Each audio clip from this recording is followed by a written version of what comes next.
Hey, what's up, guys? Pete Alonso here from the New York Mets, and I'm here with Alfred. And I just want to say thank you so much to all you guys for listening to the Metropolitan Report. It's a really awesome show. You got some great insight on Mets baseball, and yeah, it's a great place where Mets baseball is talked about, and we got a lot of really fun stuff coming up this year. And a lot of really great things coming from this team in the clubhouse, and I'm really excited to keep the ball rolling. And it's been such a fun season, and I'm really thankful for everybody coming out to the ballpark and supporting us, and it's just been absolutely tremendous. So thank everybody for listening to the Metropolitan Report, and Alfred, keep doing your thing, and as always, LFGM. Hey everybody, it's Alfred Parsar Jr. back with another Metropolitan Report. And in this video, I'm going to talk about the Mets' first spring training game that happened just yesterday. Of course, the New York Mets in spring training action, the first exhibition game of the spring season, defeated the Houston Astros 6-2. We're going to talk about Mets players that played in the game and what we saw, what we liked, and maybe what we didn't like if there was anything we didn't like. But the big headline everybody's talking about, Juan Soto. Juan Soto, of course, making his Mets debut, albeit in spring training in yesterday's game. And in his first at bat, this happened. And that will bring up number 22, Juan Soto. And now the 2-1 to Soto, hit in the air to deep center field. Back goes Leon onto the track. It is gone! Juan Soto in his first plate appearance as a New York Met, albeit in spring training, hits one over the wall in left center field. And Soto takes a little hop, skip, and a jump as he approaches third. Slaps palms with third base coach Mike Sarbaugh, hits home plate, points skyward with some brief applause, making as auspicious a debut as you can make in a spring training game. 1-0 Mets. Welcome, Juan Soto. That's right. Juan Soto hit a home run on a 2-1 pitch and his first at bat against the Houston Astros in his spring debut, his Mets debut. And that kind of looks familiar because when he was on the Yankees last season, in his very first ever Yankees spring at bat, Juan Soto hit a home run. This kid, Juan Soto, is phenomenal, generational talent. I'm very happy to have him on the team, and hopefully this is a great momentum builder for him to go into the season as the spring progresses. Of course, Juan Soto, the recipient of that 15-year, over $700 million contract that he earned after a stellar season over in the Bronx last season. He's going to be bringing that to the New York Mets in Flushing this season. And of course, Juan Soto looking really good. He had 2 at-bats in the game, 2 RBIs. Of course, that home run was a solo shot. His other RBI in the game came off of a fielder's choice groundout. The Mets also had several of their regular roster members, guys who are a lock to make the roster in this game. Francisco Alvarez played, Pete Alonso played, Francisco Lindor played, Jeff McNeil also played. So the Mets didn't just trot out a bunch of minor league invitees or guys on the fringe of the bubble battling to make the roster like the Astros did. Only notable names in this Astros lineup were Cooper Hummel and Ben Gamel, no Jose Altuve or anybody of note for that Houston Astros ball club. But again, it's spring training. You can't expect the opening day batting order in spring training. So again, temper expectations. Not to say that we got to temper our expectations on El Pacheco himself, Juan Soto, who had a beautiful swing right over that center field wall, drifting a little bit to the left, but center field nonetheless. But that was a beautiful home run. Shout out to Howie Rose calling that one, the legendary Howie Rose, who does a fantastic job on 880 WCBS Mets Radio. But again, Juan Soto, he was in game shape. Got to give this man credit. It's February. It's late February. The season doesn't start until the first weekend in April. So you got about a month and some change, a month and about a week or two until the season gets going, and the man's in game shape already. Now, we know how spring training is. Some guys will light it up in the spring and then have a very slow start to the season. But You gotta be impressed with Juan Soto. The guy just signed a contract. He's coming in here. He's working hard in his workouts. I've been seeing fielding drills of Soto online. I've been watching the BPs. He's been taking the batting practices. Juan Soto looking really, really good, and I commend him for being in game shape this early in the season. Again, he did hit that home run off of Astros pitcher who probably won't even start the season in Houston this year. But again, he was locked into that pitch, and he looked like the Juan Soto that we all know mid-season form. Again, I'm not worried about Juan Soto in the spring. Of course, Juan Soto, generational talent, the superstar, really, really good game in those two at-bats that he had today. Juan Soto, again, looks that one swing, you would have thought he was in midseason form already. And if that's how he's going to take his first, albeit unofficial, because again, it's spring training, at bat for the Mets, then we got some good things coming this season. However, I do want to talk about Clay Holmes. Now, Clay Holmes, one of the Mets' offseason acquisitions, the former Yankee closer. He was the Yankees closer going into the season last year over in the Bronx. Lost the job midseason. He had 13 blown saves last year, did Clay Holmes. But today he got the start, and he pitched 3 scoreless innings, did not give up a single run. He had 3 scoreless innings through 35 pitches. So on average, if you do the math, that's about a little more than 11 pitches per inning. Not bad. 35 pitches through 3 innings. You can't complain. Now, again, Clay Holmes has never been a starter at the big league level. He was always in the Yankees' pen. And again, he was their closer. Mets experimenting with him as a starter.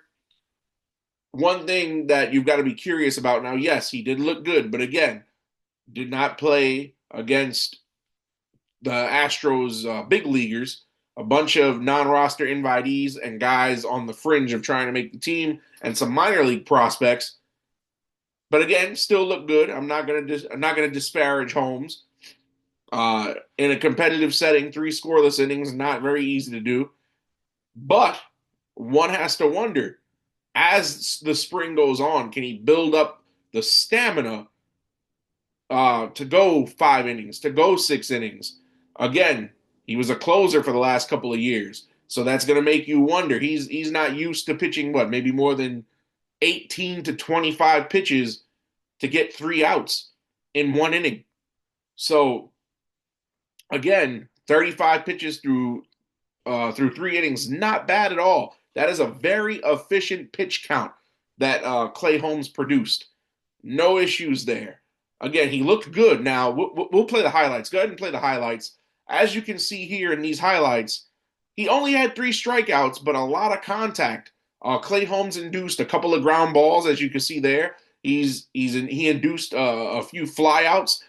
Clay Holmes pitching to contact to get outs and not necessarily overpowering people with his stuff, as they would say. But Clay Holmes again looked good.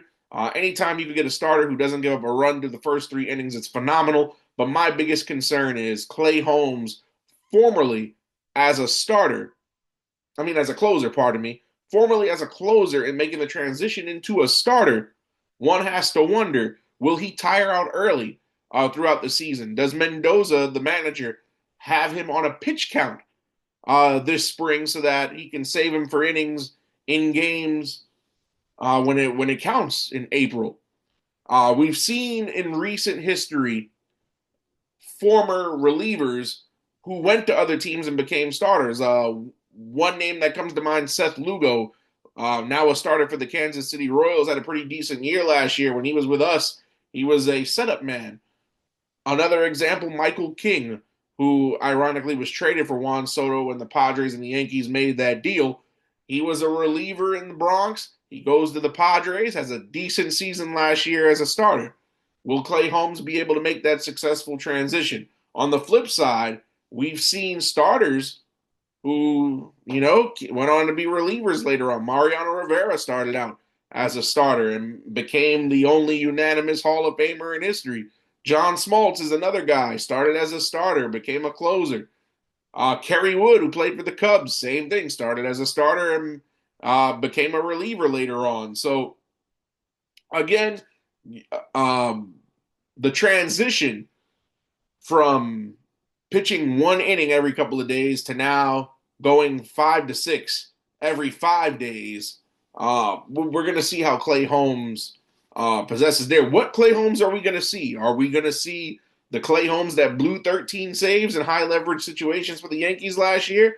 Or are we going to see a different Clay Holmes now that he's starting games with less pressure than walking into a situation in the bottom of the ninth or the top of the ninth with a 1-run lead or a 2-run lead? So we'll see. But again, Clay Holmes looked fantastic today. Clay Holmes, 3 innings, 3 strikeouts, no runs.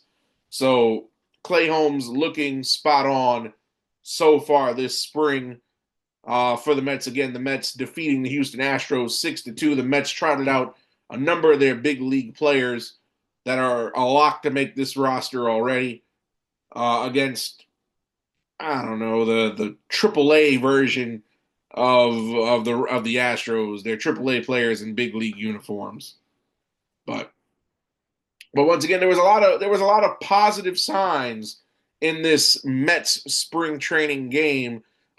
Looking at the Mets stats, of course, again, we had guys like Francisco Alvarez. He went 1 for 3. He got a hit. I was very impressed with backup catcher Luis Torrens. Now, of course, Luis Torrens, he had a cup of coffee with the Mets over the last several seasons. Of course, Torrens, the former Seattle Mariner. But Torrens, 2 hits in 2 at-bats this spring training. He went 2 for 2, 2 solid hits. He's looking to fight for the backup catcher position. He's been with the Mets since last season, filled in for Francisco Alvarez when he was hurt. Of course, last year, Torrens, now he's not going to be a guy who's going to hit for a high average. Batted only .229 last season, but he's trying to catch on in the backup catcher spot. And the best way to do it is to have results in these spring training games. The spring training games don't mean anything in the standings or in the history books, the record books, but it does go a long way when you're trying to make the team. But Luis Torrens, very, very solid showing from the plate today. He's battling prospect Kevin Parada, who I feel most likely will not make the big league roster to start the season. Of course, Parada, one of the Mets' high-touted prospects of the last couple of years is Kevin Parada. Again, Kevin Parada has struggled just a little bit. Struggled in the 2023 season, had a decent 2024 in the minors, but I don't foresee Parada chasing Torrens for the backup catcher spot. But again, Torrens, he went 2 for 2. Parada went 0 for 2. Brett Beatty also had a hit today, or yesterday, I should say. Went 1 for 2. He looked good in his in the single that he hit. So again, these young guys, they got to get reps. We did not see Luis Angel Acuna or Mark Vientos play. No Ronnie Mauricio. Well, Vientos is a lock to make the roster, but no Mauricio, no Acuna. But again, it's going to be a long spring, so those guys will get opportunities to show what they can do. As we mentioned in our previous video, I think that Acuna is going to make a push to make the roster. Either Acuna or Mauricio have to be on the opening day roster. I would be very shocked if both of those guys end up in Syracuse to start the season. But I do think that they could push Jeff McNeil for a spot, or they're going to be battling for the bench, even though I think a younger guy is suited to stay in AAA so he can stay warm for when they do need him in the bigs. But again, it's only the first spring training game, but I was impressed with what I saw out of Clay Holmes again. And, of course, the Juan Soto home run. But one thing I got to talk about, and I don't even know why Major League Baseball wants to do this, and I have mixed feelings, but we're going to talk about it, and maybe you can leave a comment in the comments if you feel inclined to, folks, and tell me how you feel. I noticed that Major League Baseball wants to test this ABS system, automatic balls and strikes, they call it. They're doing it in 13 big league spring training ballparks across the majors, and Cloverfield, where the Mets play in Port St. Lucie, is one of those ballparks. Now, if you watched a game yesterday, or even if you didn't, because I'll fill you in and tell you, you can challenge balls and strikes under the ABS system. So let's say, for example, and this did happen, Pete Alonso was at bat in the first inning, ironically after Soto's home run. He took a pitch, did not swing at it, was called a strike. Alonso tapped his helmet twice, the top of his helmet twice, and play stopped, and they said it was a challenge. The call got overturned, and that pitch was then ruled a ball. So what they're doing, they're allowing players, and the only people that can challenge, managers cannot challenge. You have to be either the pitcher, the catcher, or the batter at bat in the box in order to challenge under these ABS rules. Now, the ABS has been in the minors last season. So if anybody who played minor league baseball is in camp this year, they've used this system already. They're testing it to bring it to the big leagues. What happens is they tap the top of their helmet if they want to challenge. Each team gets 2 challenges per game. If you win a challenge, you keep a challenge. If you lose a challenge, the challenge is gone. You lose 2 challenges, you're done for the game. As a baseball purist and an old school guy, here is my opinion. I have sat at Citi Field so many times throughout the course of my life. And I've seen games end where guys don't swing, and it's called strike 3, game over. Team's down by a run, bases were loaded, or a man is on third. 3-2 count. Batter doesn't swing. Should have been called ball 4. It's called strike 3. Game's over. Crowd goes home upset. Depending on where we are in the season and what's been happening in the season, that loss can really, really hurt. But a part of the game is the human error. For so long in baseball, umpires have made bad calls. And it doesn't even just extend to balls and strikes. It goes to out and safe. How many times have we seen a bad call at home plate? Guy slides in, he got tagged, they called him safe. And even through video review, it wasn't conclusive, so they couldn't overturn it.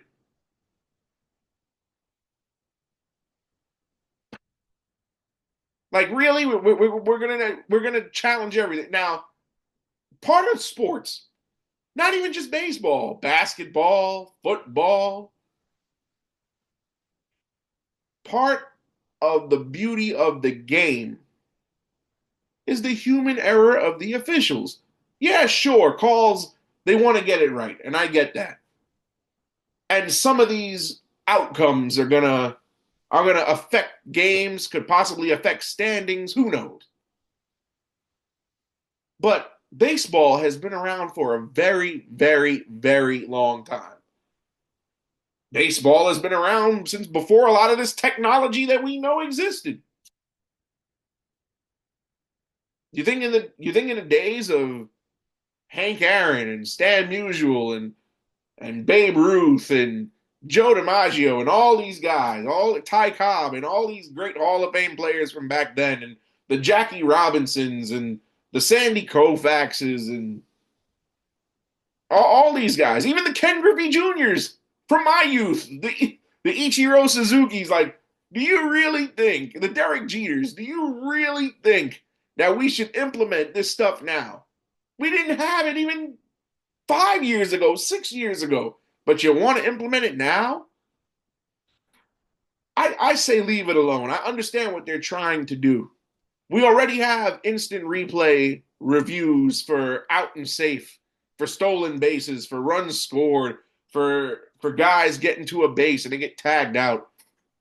And it's gotten to the point where guys are sliding into second base on a stolen base with a swim move. I know you've seen Ellie De La Cruz on the Cincinnati Reds do it all the time. reaching with one arm and then he pulls it back and extends the other arm he wasn't reaching with first. You know, Rob Manfred has made so many rule changes in baseball that I and a lot of people I talk to don't like. Extra innings in the regular season, man automatically starts on first. He took that rule from softball. DH is universal now. Before a couple of years back, there was no designated hitter in the National League. Pitchers were hitting. That's gone. Thank goodness in 2021, I got to see Jacob deGrom have more hits at the plate than he gave up pitching. I never witnessed that again. Never see Carlos Zambrano, another one like him, smacking 8 home runs a season. Nope. And now we're gonna have automated balls and strike system, right? Guys can, and what about this? You lose 2 challenges, and now, well, I guess that's with any sport. Now, when it really matters, you can't challenge. And the thing is, and this is the biggest thing that I have an issue with, right? The ABS challenge system, the manager cannot initiate a challenge. It has to be the batter, the catcher, or the pitcher. So the player at the plate can tap on his helmet and say, hey, that should have been a ball. You called it a strike, right? He might end up screwing his team. And he has no input from the manager. At least in the NBA, when they want to challenge a foul, it's up to the head coach. In MLB, when there's a tag play, out safe, challenge review, it's the manager's discretion. I don't believe a player should be able to freely challenge. That should be up to the coach, the coaching staff, the manager. I don't like this whole ABS thing. I mean, and why is there even an emphasis on it? Shout out to Terry Francona, the manager of the Cincinnati Reds. He's not allowing his players to challenge this spring, even though they're in one of the 13 ballparks across the spring training, the exhibition season that allows that they're going to test it in. Because he's like, it's not going to be in use in the regular season. So why work on something and practice something we're not going to be able to use come April? And I agree. Robot balls and strikes? I understand that change is inevitable and things are going to change at some point. But if it ain't broke, don't fix it. The human error of the umpires is part of the game, in my opinion. And you're gonna make this monumental change. I guarantee you that some of these old school Hall of Fame guys and even players from back then and not in the Hall of Fame might have a bad opinion of this, because I'm pretty sure they could have implemented some type of system. I mean, think about it. How many baseball games you watched, even back in the 80s? They threw a pitch. They had the replay of the pitch. The little square over the plate was up, and it showed you if it was a ball or a strike. But they disregarded that. But now we could have an ABS system. We don't need to see this in the majors. I'm sorry. I am not a fan of the ABS system. And again, Pete Alonso, I love Pete. You see him at the top of the show every episode. And he was successful in those challenges, but I don't want to see that. I do not want to see that. Not at all. In other news, real quick, shout out to Juan Soto again. As you can see here, he bought Brett Beatty a car. Reason being, Brett Beatty was number 22. Juan Soto is number 22. Juan Soto wanted his number. So he told Brett Beatty he'll buy him a car. Kudos to Juan Soto, and I hope Brett enjoys his new ride. Well, folks, it's been another Metropolitan Report. I will be back in a couple of days with any breaking news and reactions to anything major that goes on in camp. Of course, we're going to be releasing videos all throughout the spring. Every couple of days, if you want to get notified when another video drops, just hit that subscribe button, hit that little bell, and of course, I will be bringing you my opinions and analysis of what's going on with the Mets this spring as well as in the regular season. It's been another Metropolitan Report. I hope you guys enjoy, and I'll see you in a couple of days.